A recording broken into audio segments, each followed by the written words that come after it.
Basketball Talk Pro. Today I want to talk to you about an event that occurred just a few days ago. It occurred in Las Vegas, just on a typically Las Vegas hot afternoon.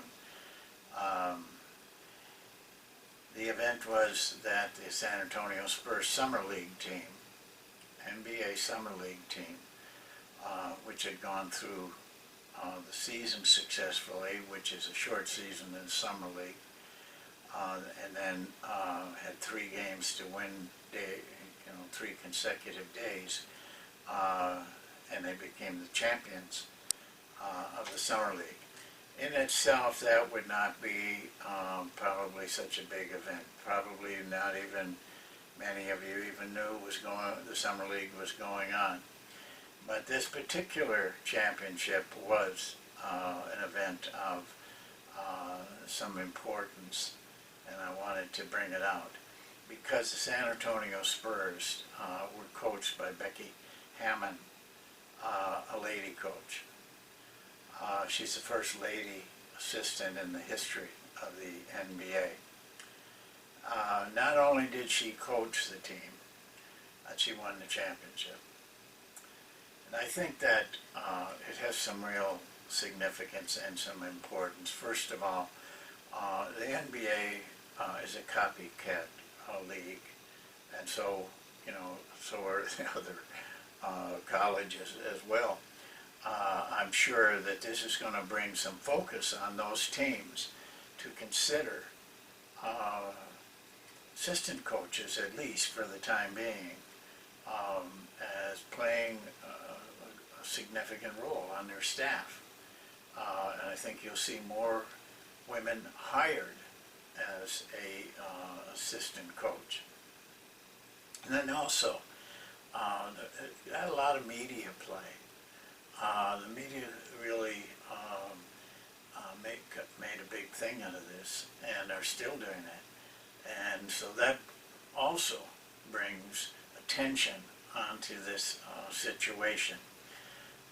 But I want you to understand that the main thing is she proved that a lady can coach professional players and not only get by, but to win and be successful.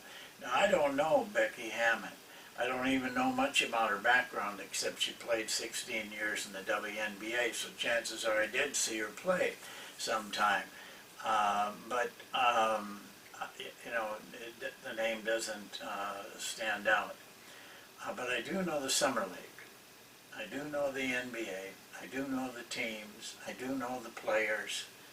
And I can tell you this, that it was quite a performance for her. She had to have the respect of those players. Pro players are tough to get respect, but she obviously did it.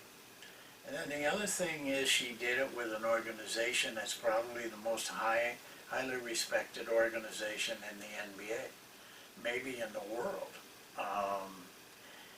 To do it under those circumstances, the Spurs are very highly thought of. Their whole organization, they have developed a real environment that is so conducive to success.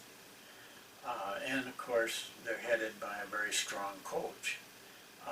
Popovich has a lot of influence in the NBA, and that will bode well for her and for other women that want to try it to get into the NBA. It won't be easy for them, but someone has done it now. Someone has done it highly successfully. Well, I have a feeling for this. I have been for some time a proponent of the situation with women coaches. I was a college coach when Title IX came into effect. I saw the impact of giving women coaches the same amount of uh, scholarships as men have. And I knew at that time that, or felt at that time, that this was going to have a very big impact. I personally at that time was all for that. There was a lot of controversy over it, but I thought it was the only fair thing. And I had a feeling that it would change the game for them, which it has done. But I had another experience too, and that is I spent a year in China. And in China, it's not unusual for women to coach men's teams. In fact, we hosted a team that was one of the top high school teams in China, but even though they were representing a high school, they were mostly professional players, coached by a woman, and a very strong and legendary coach in China. In our school, which was all boys, we had 3 women coaches, but one in particular, Coach Chu, and that's the only name I know her by, to me was just an outstanding coach. I told her about halfway through the school year that if I ever took a significant head coaching job, she'd be the first person I would call for an assistant. And I meant that then, and I mean it now.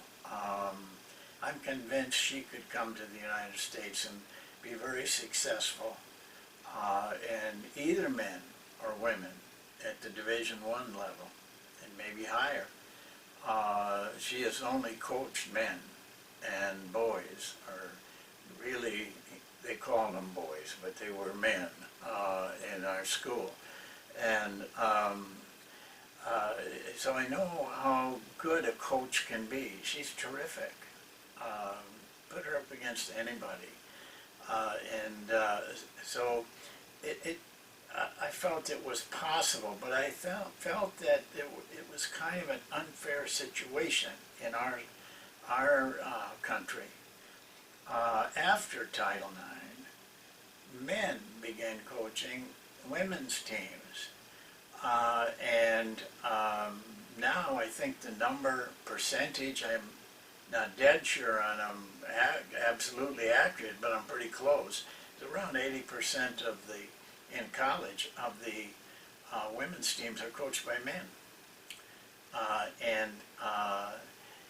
think that's kind of an unfair situation. When they got scholarships and their programs began to take on much more stature, a lot of men went into women's basketball. And I thought this situation is unfair because I know that a lot of those men were doing that because really they probably couldn't get jobs in men's basketball. But yet, even though that was happening, women could not coach men's teams. It was until this lady broke into the NBA, it was just unheard of. But I knew from being in China it would work. It could work. But there's some ramifications of that too, as to the players, women players. I've talked to a number of them, and I've seen they have done articles on this, where when asked, the women surveyed, they preferred men. And they preferred men because they were more aggressive in their words and more demanding. And they felt that because of that, their career was enhanced. Well, as we go forward from now on, I don't make predictions, but I just have some feelings. And I think that lady coaches are going to have a lot more chance in coaching men's teams and help to balance that situation. you would hope that we could get to a point where there wasn't any difference, that you just hired the best person. And I think that can become a possibility. I think it will do a lot. For one thing, just take the players. I would have to believe a lot of players and other coaches were aware of this event, and players are going to take a different look at it.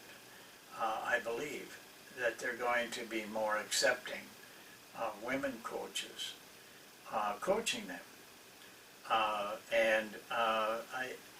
I also think from a coach's standpoint that it can change how the present day women coaches look at their careers.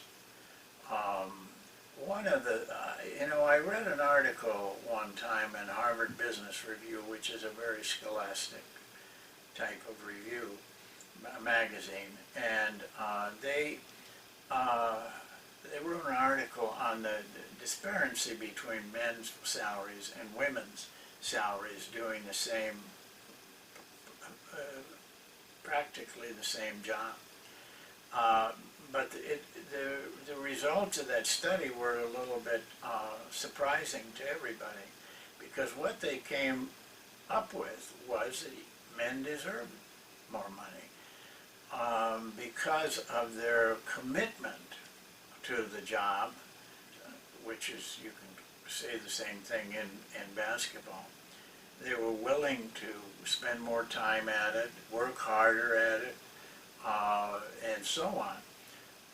But the point that was made in that article, and I would have to agree with, is that it's a little bit different for men and women in high-level positions with a lot of pressure because the fact that men have more freedom from the home environment. In most cases, I'd say a high percentage of the cases, where women have babies, they have to take time off. That's not, accepted so well by managers and owners. But also they're the primary handler of the children and the family life and the home. So the point was made that where men will come in an hour, hour and a half earlier than the job starts and stay an hour and a half later, women don't really have the opportunity to do that. I think, though, now they're going to look at the coaching profession a little differently. Somebody has done it. I don't know for sure what Becky Hammon makes, but I know what assistants make. She probably is making around $300,000 a year. Well, that's a big step for women. I say that because the Spurs are a very fair organization. They would not pay Becky less than a man if she's doing the same job. So, that throws a lot of different look at it.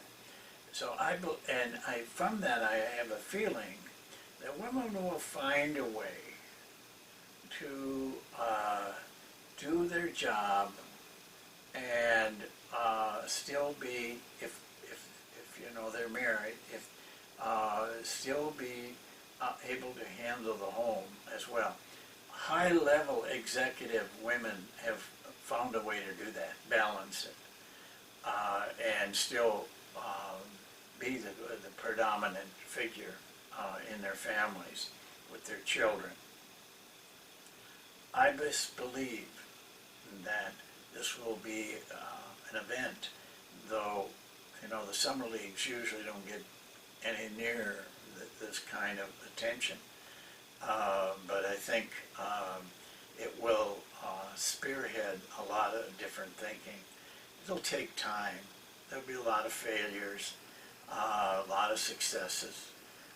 But in time, just like when they went from no scholarships to scholarships in college basketball, the growth of women's basketball has been tremendous. Well, I think it's a good thing, and I'm pleased and I'm happy for her. So that's it for today, and thank you again for watching, and we'll see you next time.